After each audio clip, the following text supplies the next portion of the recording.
Hello everyone, welcome to NareshIT Technologies. My name is Raham. So today we are here to discuss about one of the most interesting as well as important tool on our DevOps. That is called as Terraform. I know that Terraform is one of the best as well as one of the most prominent tool currently that is running on our real-time scenario. Lot of people who want to go with experience, who want to shift their careers into DevOps, if they are having 3+ years of experience, definitely every organization is asking about Terraform. So today I'm here to give some brief intro about the Terraform. So first thing first, before going to Terraform, I would like to tell one thing for you.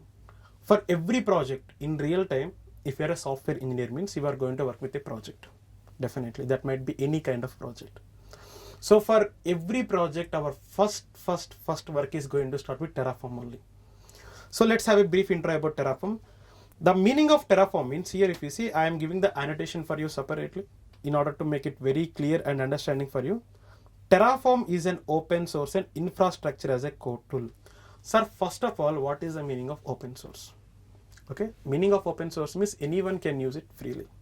We don't need to pay for it. Of course, there is some enterprise edition as well for it. But here we are going for the free edition.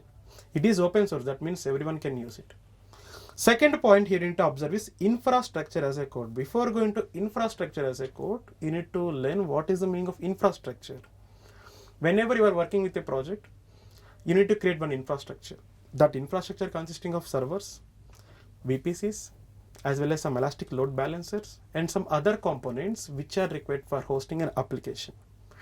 If you use some cloud components to host an application, simply that is called as your infrastructure. Okay, so here on Terraform we are going to create infrastructure and automation way by the help of code. Coding means don't think it is not Java or Python, it is some separate code we are going to use, that is called as HCL, HashiCorp configuration language. I'll tell at the later point of time. Sir, what is the difference between Terraform and some AWS? Means here you need to understand one thing. In AWS, you can create infrastructure manual way. Of course, you can create by using CFT in automation way. But the main advantage of using Terraform means, if we want to create infrastructure on AWS, we need to learn CFT. If we want to create infrastructure on Azure, we need to learn ARM. And if we want to create infrastructure in GCP, we need to know about Google Deploy Engine Manager. Like these are some of the components actually, okay, where you need to learn individually. But remember, when you are working on real time, you might need to use multiple clouds.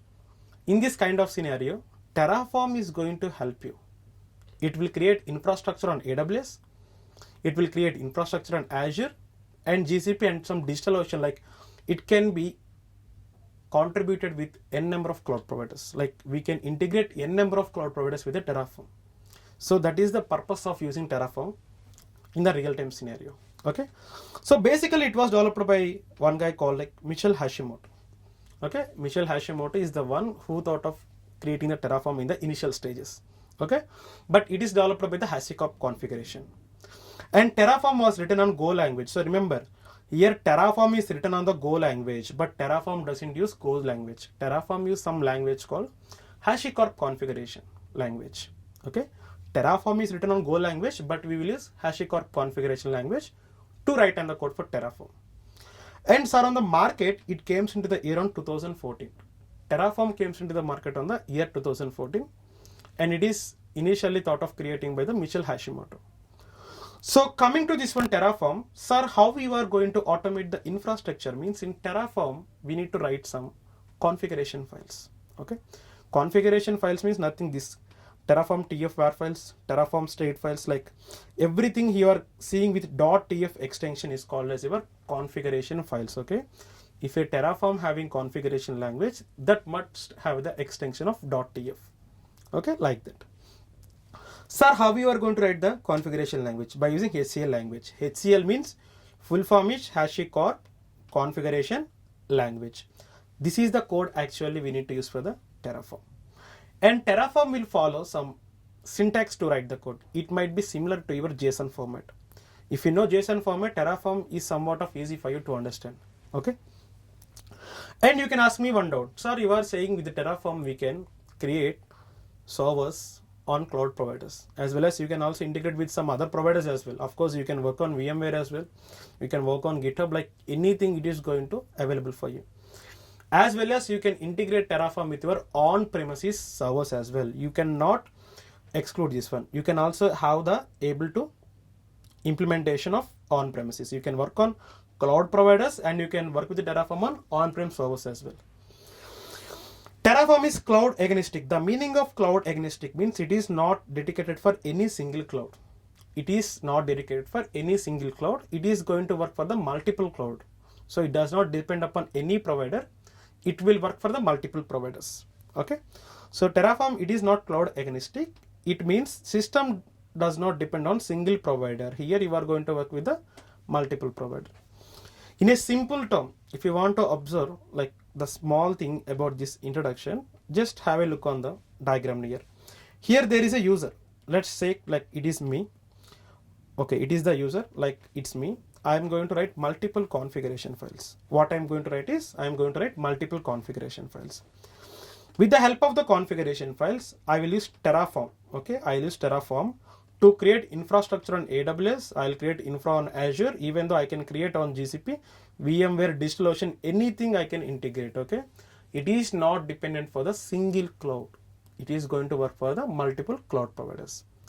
So coming to this total point, now you will have some brief idea about like what is the meaning of Terraform and why we are going to use it. Okay, but here you need to understand one more thing that is called as IaaC. If you are aware of AWS, you know what is the meaning of IaaS, infra as a service. But here we are going to discuss about IaaC. The meaning of IaaC means infrastructure as a code. Here you are going to build the infrastructure with the help of the code actually. Okay, infrastructure as a code is the managing and provisioning of the infrastructure through code instead of manual process. That means whenever you are going to work with AWS, if you want to create an EC2 instance, you can create manually. But here all you need to do is just write the code. You can ask me, sir, instead of writing the code, we can use manual process. It is very easy. Yes, of course I agree with it. But tell me one thing. If you write the code one time, you can use it for multiple times. Okay, if you want to create instance 10 times, you need to write the single time code only. But 10 times you need to perform manual action to create the instance, which is not recommended on our real-time scenarios. With the IaaC, configuration files are created that contain your infrastructure specification, which make it easy to edit and distribute the configuration. The meaning of this point is, with the infrastructure as a code, what you can do is you can write the code. This we know. And you can give the properties. That means, for example, instance type is T2 micro. Availability zone is AP South 1B. Here we can specify the requirements as per our client. And one more thing, in future, if you want to edit these properties, you can edit the properties as per your requirement as well, depending upon the environment you are going to work. Terraform could handle low-level elements like networking, storage, compute instance, as well as high-level element like SAS features and DNS entries. The meaning of this means, for example, when you are working with Terraform, it can handle both the elements. Like it can take the operation side. It is used for deployment activities as well as it is used to create the infrastructure activities as well. It is famous for use, but not for complex and environments. It is not easy. The meaning of this point is, whenever you are going to work with Terraform, Terraform is the easiest tool actually. But if the requirements are going to change, then only you are going to have the complexity on Terraform. If you have one static requirement, Terraform is very, very easy to implement. But if the requirement is going to change dynamically, then you are going to have some complexity on it. Eliminate the need of manual infrastructure provisioning and management. That means you need not to write the code. You don't have to create the infrastructure manually. You can automate it by using the code format. So if you write the code one time, you can use it for multiple times. So this is the introduction about Terraform. So I hope you like this video. In the next video, I am going to show how to write the Terraform code for you and how to install Terraform. Thank you.